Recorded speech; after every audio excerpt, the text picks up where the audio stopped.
My frustration is for all the talk that's going back and forth between both parties. There's not a party that is really focusing, completely on the middle class.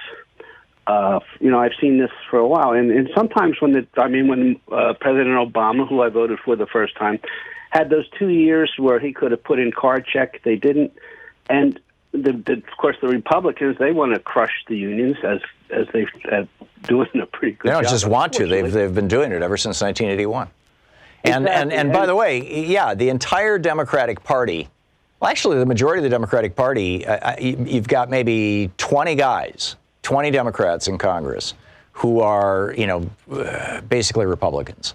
But outside of them, they are the outliers. Outside of them, the entire Democratic Party is in support of raising the minimum wage, in support of extending long-term unemployment insurance, in support of rolling back Taft-Hartley or making it easier to join a union, in favor of card check. Yeah, Obama didn't get that passed. He decided that health care was more important and more consequential.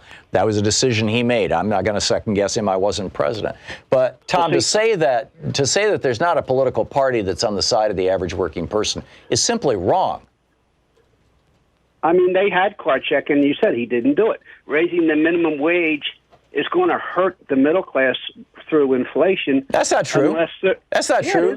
Please name, okay, we have the minimum wage was put into place in 1935 or 1936. It has been raised 38 times since then. Would you please identify for me any year in which raising the minimum wage caused an increase in inflation?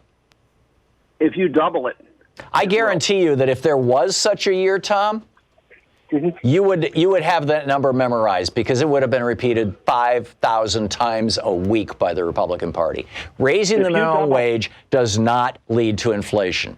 If anything, it's the other way around. Raising the minimum wage stimulates the economy because it is minimum wage workers who spend 100% of their income. So when you raise the minimum wage, all of that money goes into aggregate demand. It goes into purchasing things, and those things then create demand, which causes factories to have more economic activity, which causes them to hire more people, which in turn, raises wages. But because there's more demand, there's also more competition. And the consequence of competition is that prices go down, not up. Raising the minimum wage not only doesn't cause inflation, it actually works against inflation. Well, what does it do if you double the minimum wage to $15 an hour? If you don't give commensurate increases to people making already $15, $20, $30 an hour, the price of goods will go up. Not because nobody has to give commensurate anything to anybody. That's something that the marketplace works out. And B, if you look at states that have raised the minimum wage to $15 an hour, or regions like SeaTac, what you find is that there is no local inflation.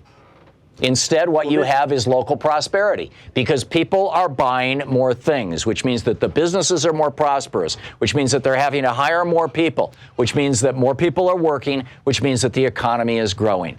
Every single time there's been the 38 times there have been minimum wage increases in the United States, over a 3-year period following each one of those minimum wage increases, we saw a spurt of GDP growth. We saw an increase in GDP growth without inflation. The formula that the Republicans put forward that this will cause inflation completely ignores the impact of aggregate demand because they don't believe in demand-side economics. They don't believe in Adam Smith.